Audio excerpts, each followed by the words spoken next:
আসসালামু আলাইকুম আর নমস্কার গ্রহণ করব। মোর নাম এলিজা রহমান।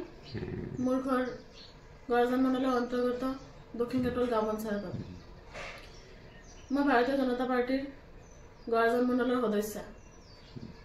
পঞ্চায়েত নির্বাচন সমাগত। আগন্তুক পঞ্চায়েত নির্বাচনত বিজেপি আর এজেপি দলৰ হৈ মই গড়াজান জিলা পৰিষদৰ প্ৰাৰ্থিত্ব বিচাৰিছো। বিজেপি আৰু এজেপি দলে মই এলিজা ৰহমানক প্ৰাৰ্থিত্ব দিলে গড়াজান জেডপিসি তথা জিলা পৰিষদৰ পৰা প্ৰতিদ্বন্দ্বিতা কৰিম বুলি আশা কৰিছো।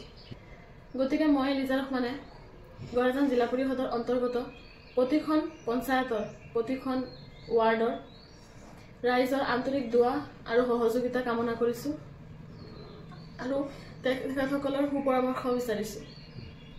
গড়াজান জিলা পৰিষদৰ পৰা মই প্ৰাৰ্থী হিচাপে জয়যুক্ত হলে মই গড়াজান জিলা পৰিষদৰ প্ৰতিখন পঞ্চায়তত সমানভাৱে চৰকাৰী আঁচনিসমূহ ৰূপায়ণ কৰিম বুলি প্ৰতিশ্ৰুতি দিলো। গড়াজান জিলা পৰিষদৰ অন্তৰ্গত সকলো ৰাইজৰ প্ৰতি সমান দৃষ্টি ৰাখিম বুলি মই প্ৰতিশ্ৰুতি দিলো। লগতে ৰাইজক চৰকাৰী আঁচনিসমূহ সমানভাৱে ৰূপায়ণ কৰিম বুলি প্ৰতিশ্ৰুতি দিলো।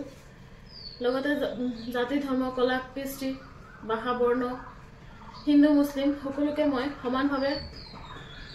সমান অধিকাৰ প্ৰদান কৰিম বুলি প্ৰতিশ্ৰুতি দিলো। সদুশেষত সাহসীয় পক্ষত থাকি ৰাইজৰ উন্নয়ন সমাজৰ উন্নয়ন ৰাস্তা ঘাটৰ উন্নয়ন শিক্ষাৰ উন্নয়ন অনুষ্ঠান প্ৰতিষ্ঠানৰ উন্নয়ন চিকিৎসাৰ উন্নয়ন তথা সামগ্ৰী সমষ্টিৰ সাৰ্বজনীন উন্নয়নৰ কথা চিন্তা কৰি আপোনালোকক বিজেপি আৰু এজেপি দলৰ লগত মনোনীত প্ৰাৰ্থীসকলক ৰাষ্ট্ৰ নিৰ্মাণৰ স্বাৰ্থত আপোনালোকৰ বহুমূলীয়া ভোটদান কৰি জয়যুক্ত কৰিব বুলি মই আপোনালোকক ওচৰত দোৱা বিচাৰিছো, বিনম্ৰ অনুৰোধ বিচাৰিছো। এইখিনি কৈ মই আজি কথা ইয়াতে শেষ কৰিছো।